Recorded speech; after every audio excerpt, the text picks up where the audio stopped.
ملک میں ایک طرف تو بجلی کا بحران ہے تو دوسری طرف نرخوں میں اضافہ کر کے عوام کے اوپر ایک بار پھر سے بجلی بم گرا دیا گیا ہے۔ ٹنڈوالا شہریوں نے بجلی کی قیمتوں میں اضافے کو مسترد کر دیا۔ مزید جان لیتے ہمارے نمائندے طارق حمید عباسی سے۔ طارق، آگاہ کیجیے گا، کیا کہنا ہے لوگوں کا؟ ایک طرف تو مہنگائی ہے اور تو دوسری جانب وفاقی حکومت کی جانب سے بجلی کی نرخوں میں اضافہ کر کے عوام کے اوپر ایک اور بجلی کا بم گرا دیا گیا ہے۔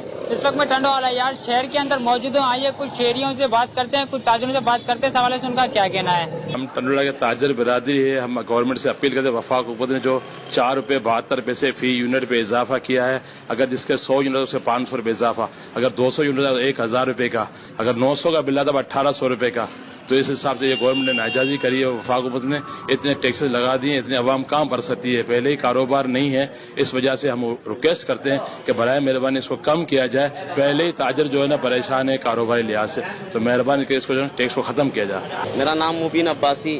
یہاں اتنا بحران لگا ہوا ہے مہنگائی کا کہ آدمی مہنگائی کی وجہ سے پریشان ہے، تنگ ہے، کہ حتیٰ کہ آپ نے دیکھا اتنی مہنگائی ہونے کے بعد لوگوں نے اپنے بچے خودکشیاں کر لی ہیں، اس کے بعد ہمارے اوپر مہنگائی کا ایک اور بم نیا پھاڑ دیا۔ اپنے شہریوں کی بات سنی اور تاجروں کی بات سنی، ان کا یہی کہنا تھا کہ پہلے ہی ہم مہنگائی کی چکی میں پستے ہوئے دکھائی دے رہے تھے۔ وفاقی حکومت کی جانب سے بہت شکریہ طارق حمید ہمیں آگاہ کرنے کے لیے۔